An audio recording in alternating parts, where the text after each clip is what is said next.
Well, hello, thank you for joining me today again on the Church History Trail.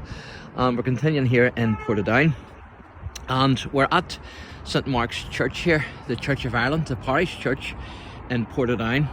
And there's a wee bit of history here, because before this church was actually built, what this site was the stocks, the public stocks, and also the hangings.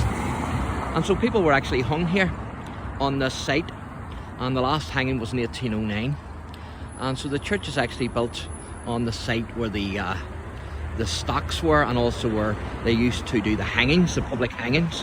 And there's a wee bit of information here which I'm going to read out to you. And it says, St Mark's Church of Ireland, Portadown Parish was carved out of the ancient parish of Drumcree in 1824, when the tiny village of Portadown was beginning to expand.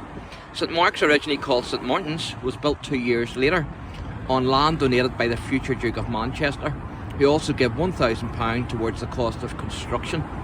Prior to this, ground on which the church had held the town's stocks and gallows.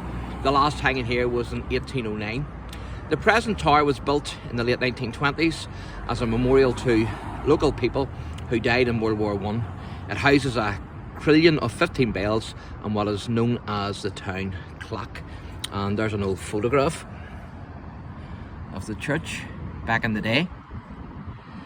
So 1809 then was the last public hanging on this site, and then of course the church was built, and then later on in the 20th century, the early 20th century, the tower was built.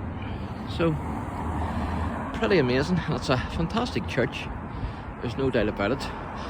And if you check out some of the other wee videos that I've done in Portadown, I show the church in that as well.